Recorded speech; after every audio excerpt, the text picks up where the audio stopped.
Hello， 大家好，欢迎回到未来，我是 Grace。在这个平台，我会和大家分享各种关于 self development 个人成长的内容，希望能够帮助大家呢，尽多的实现自己生活中的目标，能够成为你想成为的那个你自己。那最近呢，因为大家都对 Neville Goddard 的书都比较感兴趣，所以说我也分享了很多关于 Neville Goddard 关于潜意识的内容。其实他的这么多书呢，其实总结起来呢，主要就是在教大家如何去运用你自己的潜意识，然后去影响自己的意识、你的想法、你的行动，最终呢去帮助你去达成你想要达成的目标也好，实现你自己的一些人生的愿望也好，就是这样的一个主旨吧。我总结一下，之前的有一期影片呢，我是有一个小伙伴他提出了一个问题，就是说他觉得他自己想象困难，因为 Neville Goddard 说，如果你想影响你的潜意识呢，你或者是通过自我肯定 affirmation， 或者呢就是通过你的自我的观想，或者是自己的想象也好。那有一个小伙伴呢就在下面留言说，他自己是想象困难，他不知道如何去想象。那我之前也专门被他出了一期影片，就是告诉大家，如果你出现了一些想象的困难的问题，你应该如何去解决。那这个时候呢，又有一个小伙伴还挺可爱的，他在下面留言说，让我教教大家如何去吸引爱情。其实我很感谢这位小伙伴的提问啊，因为如果不是你们的这种提问，我可能就比如说他如果没有提这个问题，我可能想不到要拍这个类型的影片。因为对我而言，因为我已经找到我的另一半，所以这对我来说不是一个很重大的事情吧，就不是我自己的一个问题，那我可能就自己不会关注到这个方面。那其实关于爱情啊，我觉得和其实你的事业啊以及生活的其他方面并没有说有特别大的区别，并不是说呢，如果你是想去实现事业上的目标，你就应该怎么做；你想去实现爱情上的目标呢，你就应该又去有一个什么样的方法。其实我觉得呢，都是差不多的。但既然这位小朋友，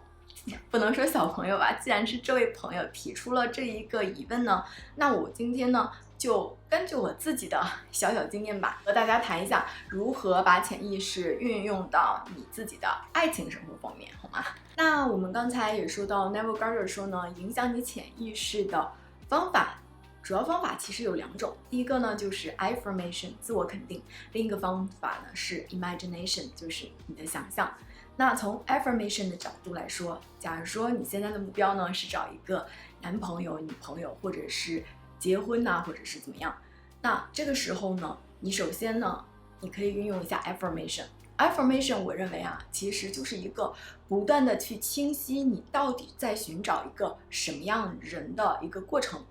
你要通过 affirmation 去把你需要找到你渴望一个什么样的人，你要把他的特质非常详细的列举出来。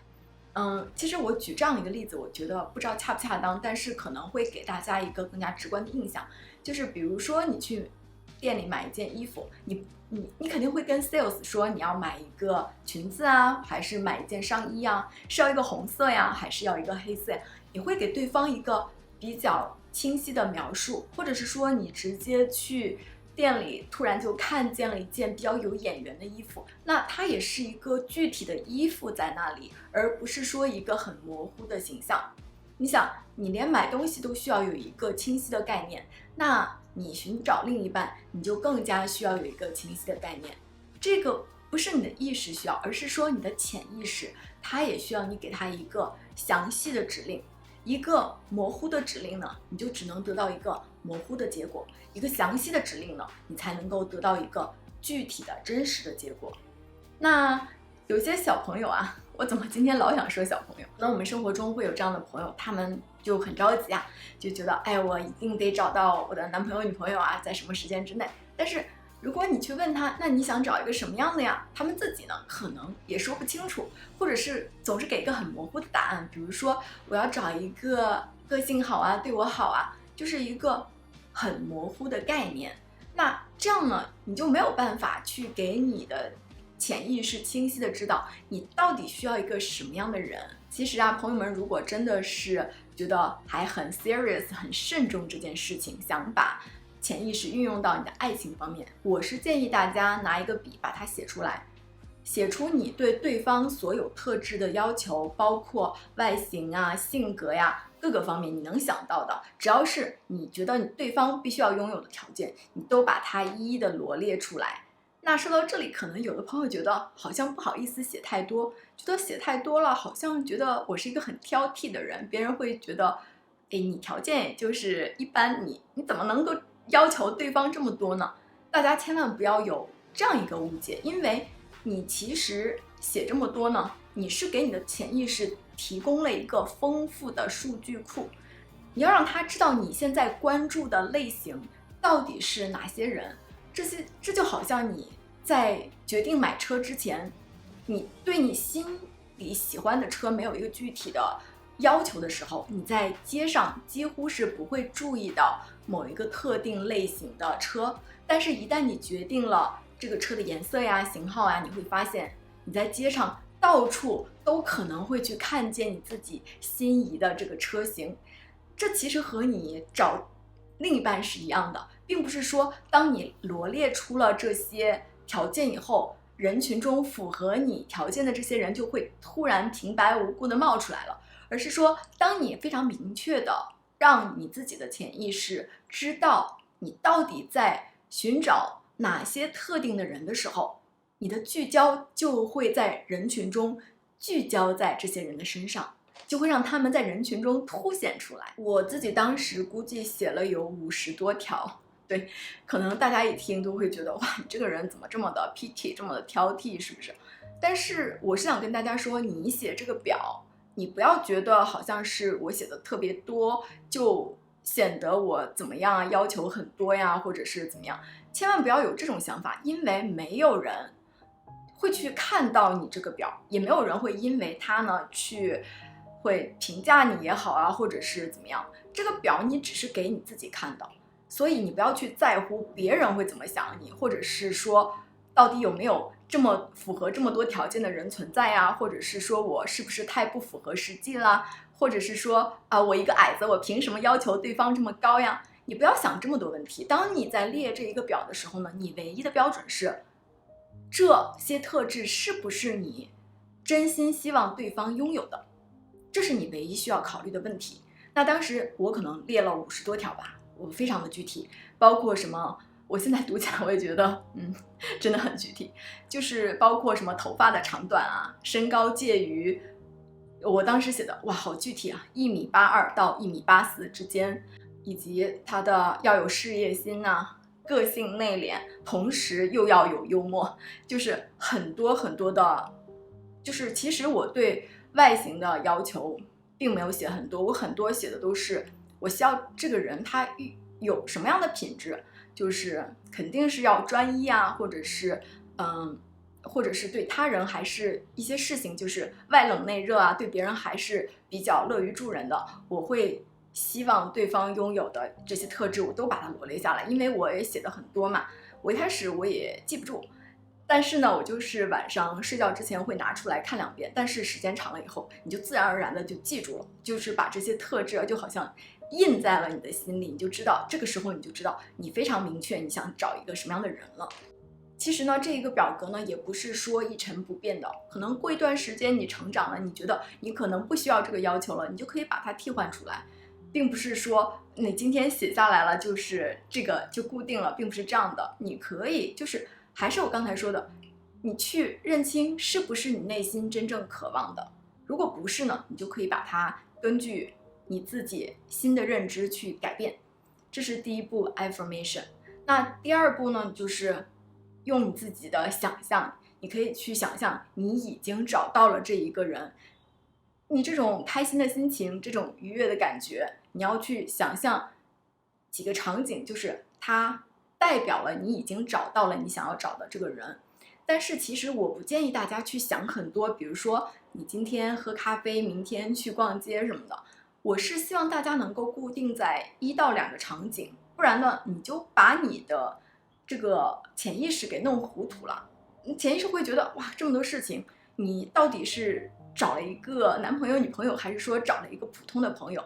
就是你让他弄不清楚你的这个目标了。所以我是希望大家呢，就是把复杂的化为简单的，就设想1-2个场景，就代表你已经找到了另一半就可以了。那可能接下来呢，就是到了一个大家很关心的问题，就是到底需要花费多少的时间？时间这个问题，我觉得真的是因人而异，希望大家都有耐心。那就我自己而言呢，是我进行了 affirmation 啊、观想之类的，大约6个月之后，我和他在生活中有了交集，但还不是说就是很熟，就是有了交集。又过了6个月，他第一次给我打电话，当时好像是在北京的崇礼的滑雪场，我当时在滑雪，我记得非常的清楚，他第一次给我打电话。其实我还想提醒大家的是，有的朋友嘛，他在生活中其实他现在心里可能也有心仪的对象了，可能是对方不知道也好，或者是对方好像跟他并没有想发展成男女朋友的意思。我在这里想提醒大家的是，千万不要把你自己的目光啊、你的希望就限定在具体的人身上。你不要说我就要影响我自己的潜意识，我就非要这个人。我觉得大家真的不要去把自己的聚焦在某一个特殊的人身上，因为你可能觉得他是合适的，但他真正并不是你要找的那一个人。就是你要去放开你自己的想象，你可以去规定你想要一个什么样的类型啊，什么样的人呢？但是你不要把它就是非常具体的就限定在你生活中认识的某一个人的身上，不然呢，你就会关闭掉很多真正属于你自己的机会啊、幸福。而且呢，很多事情呢，你不要觉得就一定要求这个事情一定要按照你想象的发展，就比如说一定要在1年内啊，或者是3个月内啊，或者是一定要在某一个地方啊，你不要去安排中间的这些细节，因为中间很多事情的发生呢，它可能并不像你想象的这样发生。如果你有一个很硬性的要求，可能事情一不按照你的发展了，你就说啊，这个人肯定不是对的人，然后你就把这个机会给关闭掉了。因为我当时记得他第一次约我，当时我们其实不在一个城市，所以见一面也不是很容易。他当时第一次约我呢是圣诞节的时候，他约我看电影，但当时到了那个时间，这个人他消失了，就联系不上了，然后没有出现，而且电话也打不通。如果是正常的人的话，正常我要想的话，我就是想啊，这个人肯定是这么不负责任啊什么的，那我肯定就会说啊，那你不联系我，我也不联系你，那可能这个事情就没有后来了。但是我当时就是想说，你首先要冷静，你不能够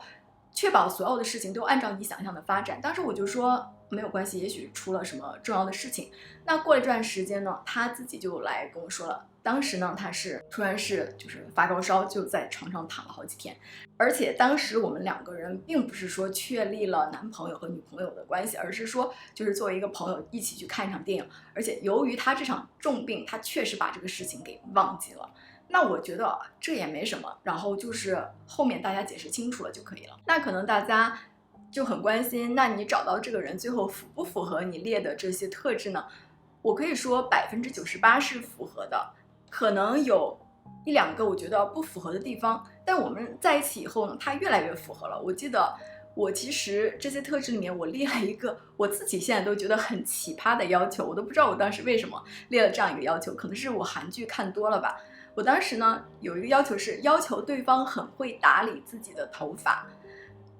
当时我找到他以后呢，因为我觉得他就是因为他不是一个很爱注重打扮自己外貌的人，他工作也非常的忙，然后根本没有多余的时间去打扮自己啊，或者是怎么样，因为就是每天就是西装衬衫，然后就出门了，就不会花很多时间去打理自己的头发。那我就想说啊，可能这一点就不太符合。但是呢，后来呢，过了1年吧，或者是还是多久，就有一天我突然发现我们家就多了很多这个发泥啊、发胶啊，就有2-3瓶。哎，我当时还在想，我说，哎，这个人怎么回事呢？是不是有什么想法了？怎么突然就开始注意自己的这个头发了呢？然后后来人家我还质问他，我说怎么回事？我说你想吸引哪一个小姑娘？你怎么还开始弄头发了呢？然后他就跟我讲说啊，没有了，因为工作的原因嘛，就是你的同事们大家都是西装革履，搞得非常的弄得非常的光鲜亮丽的，只有你自己头发乱糟糟的，然后很邋遢的坐在中间，就会显得有一些违和。所以说还是要注意一下形象。那所以呢，这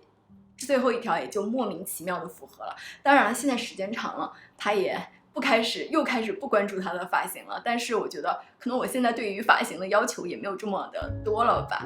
好了，以上就是我今天关于潜意识也好啊，爱情也好这方面的分享，希望能够对大家有所帮助吧。如果大家还想知道什么方面的内容，或者是想听什么方面的建议啊、分享啊，都可以留言给我。好了，我们下周见，拜拜。